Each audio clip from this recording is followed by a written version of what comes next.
Yo, what up guys, I'm Sammy and welcome back to the Soul Drop, and this is my performance review of the 361 Degrees DVD 3. So this is Spencer Dinwiddie's third signature shoe from 361 Degrees. And if you guys didn't know, the DVD 2 SE was one of my favorite hoop shoes of last year, so I was very excited about this shoe, right?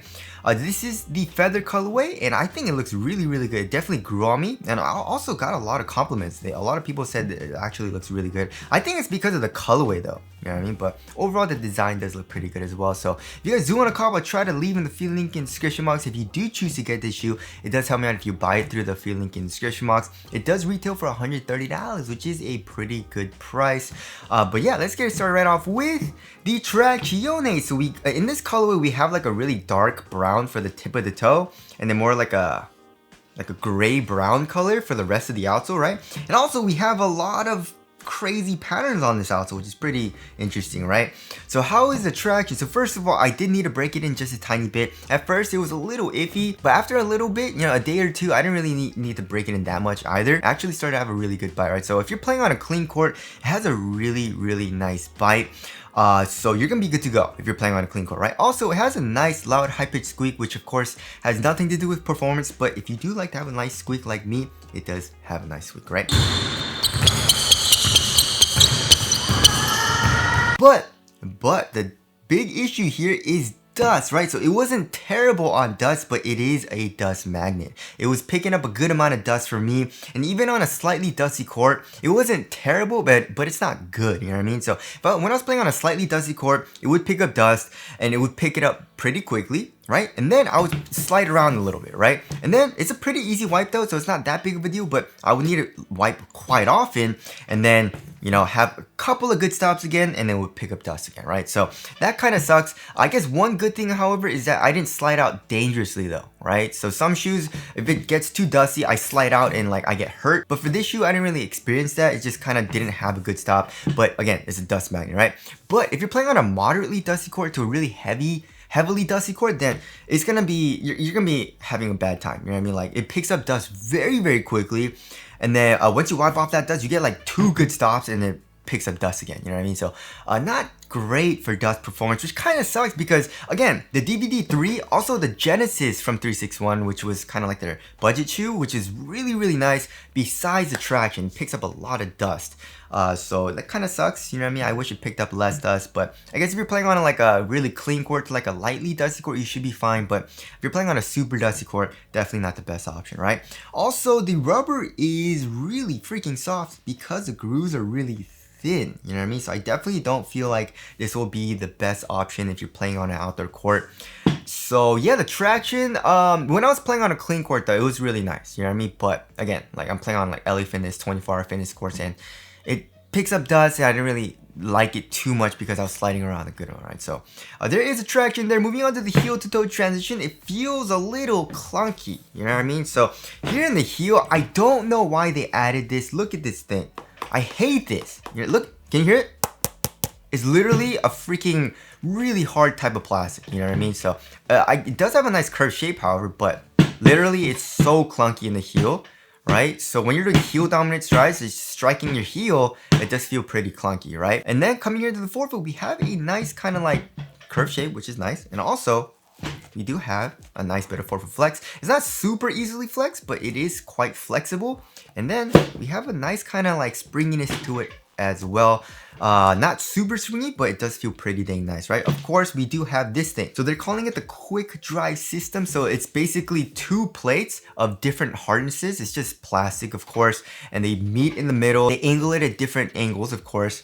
And yeah, it's supposed to give you better kind of propulsion, better torsional support and all that. I don't really know how much that does, you know what I mean? But it does feel nice, right? Torsion support seems good, but also has a nice kind of like springiness and also flexibility. So here in the forefoot, it does feel nice, but it is a little clunky in the heels. So there's that. Moving on to the cushioning setup. So the cushioning setup is a huge disappointment for me, right? So coming from the DVD 2 SE, which had amazing cushion, it had, you know, that soft mesh struggle board, it had full length quick CQ Tech foam, and then, you know, you had a little bit of heel compression as well, which was really nice, right? So Coming to the DVD 3, they stiffened it up a lot, right? So maybe Spencer Dinwiddie was like, it's too soft. I can definitely see that. He's a big dude, he's heavy.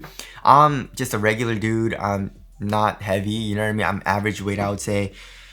And yeah, maybe that was the case, and he's like, I want something stiffer. And maybe with this setup, you know, because he is heavier, it is softer for him than for me. But for me, it was not nice, right? So they are using a combination of NRGX foam and also Quick CQ Tech foam. But Quick CQ Tech foam is here, just here in the forefoot. It's like a forefoot pod. You can see the Quick CQ Tech foam here, right?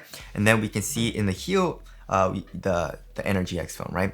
So yeah, in the heel, again, the heel cushion is terrible, right? And it just kind of sucks because heel cushion, first of all, is more important than forefoot cushion in my personal opinion, right? In the forefoot, you know, when you're landing, you have your entire Achilles to absorb all of that impact. You know what I mean? But when if you're heel striking, right, especially doing heel dominant strides on the court, you have nothing to really absorb that impact, and you're absorbing all that impact into your legs, right? like your knees and stuff like that. So yeah, you need more heel cushion in my personal opinion. But yeah, again, look at this. Super stiff, there's no compression. Also, the NRGX foam, like for the underfoot cushion, especially in the heel, is not that nice. You know, it's stiff. So doing heel strikes, it hurt my foot. There's no heel compression. It's not super comfortable. Overall, core feel is good though. Core feel is good, but impact protection is not great. The only part of the cushioning setup that I kind of like is the forefoot with the Quick CQ Tech foam, right?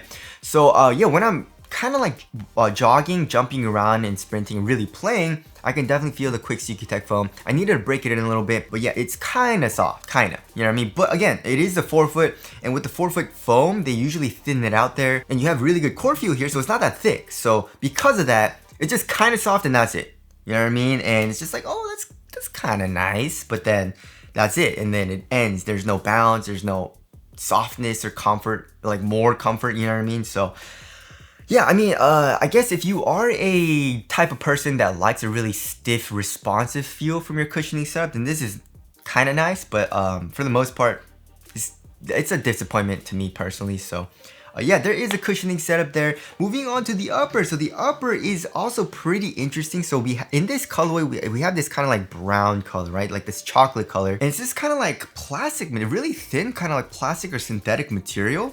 But honestly, I don't really mind it. Like broken kind of nicely, and it has a good amount of like support to it. It's a little rigid, you know what I mean? It's definitely a lot stiffer feeling than like a, you know, mesh, a textile, but it actually does have a good amount of softness to it where it doesn't really pinch, right? At first it was pinching a little bit, but breaking it in for me, it's actually not that bad. It gets soft, but I do like the combination of support, but also how thin this material is, you know what I mean? So I'm not mad at it, but again, it is a synthetic material, right? And then coming here into the midfoot, we have this really fuzzy material here in this colorway on both the lateral and medial sides of the shoe. And also some more kind of like synthetic materials over the first couple eyelets, and then here in the back we have these kind of like stiffer plastic shapes, you know, and that stiffens up the material actually a good amount, right? So we do have good structural support here in the midfoot. The tongue actually does have a little bit of padding, you know what I mean? But I do like the kind of like pattern on top of the tongue. We also have a kind of like drawing of the DVD 3 here, right? But that feels kind of cozy, right? It is a very large tongue as well, which I do like. It's a half booty construction tongue too, which gives you a better overall one-to-one fit. And then here in the ankle area, it's like a little bit less than average amount of padding, right? The lining material is pretty cool, you know what I mean? It does feel like very smooth and also kind of cool, you know what I mean? Like it's not a super hot type of material, but not really cozy. It's not a super thick material or foam here in the back of the shoe, I guess, besides where your Achilles is. So yeah, overall, I mean, the kind of like material quality isn't the best. However, on foot, once you break it in, it was pretty nice for me, right? It's nice and thin, it's supportive overall, but again, it's not the softest material, but I don't really mind it all too much because, you know, breaking it in, it does get a little bit softer. So yeah, there is the upper there. Moving on to the fit. So I went up half a size and does run a little bit long for me, which kind of sucks, you know what I mean? Some of their shoes, like the Joker 1 and the Joker 1 GT, I go up half a size. That's a really nice fit for me going up half a size, but that's why I went up half a size for this shoe. But yeah, again, it does run a little bit long. So if you want a nice snug fit lengthwise, then go true to size. Also, me going up half a size is still kind of snug here in the toe box. So I feel like if I went true to size, it'll be even more snug, which I do like. And also width-wise, it is kind of like normal, right? It's normal here, but then once you get into the tip of the toe, it does get slightly narrow, which is very typical for most basketball shoes or just shoes in general, right? So yeah, if you want a nice snug fit, I would suggest going true to size. If you want to be a little bit more on the safer side of things and you want it to be a little bit more roomy, then go up half a size. But I don't think it's going to be that big of a deal because again, it's kind of a snug fit here in the toe box, so I didn't really mind the extra length too much, right? But it's not like a perfect fit for me, right? So there is the fit there. Moving on to the support and lockdown, that's something this shoe does really well, right? So first of all, this material overall here in the toe box and also in the midfoot is pretty dang supportive, although it is thin, you know, which is nice, right? But also here in the forefoot, we have this, look at this, we have this kind of like very small and thin plastic piece coming up acting in the side. Well, I guess that's kind of like all you need, you know? And then here in the heel, we have an internal TPU heel counter as well as this crazy plastic.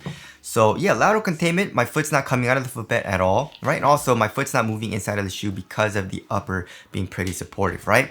Also, lateral stability was good for me. You know, I had no issues with that. You do have a wide base and I didn't really experience any type of heel slippage. So overall support and lockdown was really good for me in this shoe. And also, even if you are a bigger dude, you should be fine, which is pretty interesting, right? And now moving on to the weight of the shoe. So as far as how the shoe feels, it does feel pretty responsive, right? The overall weight is 12.4 ounces. Let's check the other shoe. It's 12.45 ounces, so that's pretty much average weight. And yeah, it doesn't feel super lightweight, but also it doesn't feel bulky at all. It actually feels quite minimal, especially for the upper. But does it feel responsive? Did I feel quick playing in the shoe? Yeah, when I was playing on a clean court, I felt extremely quick, right? The bite is really good, right? And everything else is very responsive, right? The cushion is low to the ground and pretty stiff, so I felt quick because of that. The upper is thin, it's supportive, you know, lockdown was good. I didn't really slip inside of the shoe at all either, so I felt very quick. But again, when I was playing on a dusty court, however, is when I had the issue, you know what I mean? And that's just the traction picking up dust. So yeah, obviously it's a guard shoe and it feels like a guard shoe. And I'm moving on to the ventilation. Nope, I mean, there are ventilation holes here in the toe box, but yeah, that's not, look at how small these holes are. You know what I mean? And also I guess through the tongue, but also not that much airflow, right? So it is a pretty hot shoe. And now moving on to the aesthetics, I do like it. Like I said, it did grow on me. The colorways aren't the best though, in my personal opinion, but I do really like this colorway with this design, right? And also as far as durability goes, I feel like this shoe will last a good amount of time, especially with the upper. The upper feels pretty tanky, you know what I mean? Especially with all the synthetic overlays, synthetic materials. It feels like it'll last a good amount of time versus like a really soft and thin mesh or textile material that most modern basketball shoes have, you know what I mean? So now wrapping things up, yeah, the DVD3, okay, so if you want a responsive type of shoe, I feel like there's not a lot of like stiffer types of cushioning setups nowadays, especially with Chinese companies, because they usually give us like a really soft, you know, mesh strobe board, but also with a soft cushion or soft foam, right? So I feel like with that being in most Chinese company, like Chinese shoes, they want to make something a little bit stiffer, which I guess that makes sense. Have a little bit more variety. I do like that. However, it's not for me. You know what I mean? Like, if I can have a soft cushioning setup with good court feel and still good responsiveness and a little bit of bounce, like in the Genesis or the Joker 1 GT or like the Team Joker, you know what I mean? Then I'm gonna get those, you know what I mean? I feel like this shoe is more for people that want a stiffer, more responsive ride for their cushioning setup. The upper, again, like I said, it's thin, it's supportive, fits good, you know, so I don't really have any issues with that. It's just a cushion, right? And also the traction, I feel like if you're playing on a clean court, then you should be fine. But if you are playing on a dusty court, I feel like most people probably are, you know what I mean? I feel like most people play on like 24 LA Fitness courts, you know, then probably stay away from this shoe, right? 130 bucks I feel like is a pretty good price. However, is the performance good? I would say it's a pretty okay shoe, but there are a lot better options out there in my personal opinion, like the Joker 1, which is the same exact price, or like the Team Joker, which is 120 bucks, you know what I mean? So anyways, it is a little bit disappointing because like I said, I did love the DVD2 SE. So yeah, I was very looking forward to this, but not the best in my personal opinion, right? But anyways, that about concludes my performance review of the DVD3. Again, if you guys do want to copy, try to leave in the free link in the description box, but that's it. Thank you guys for watching, and I'll see you guys in the next one.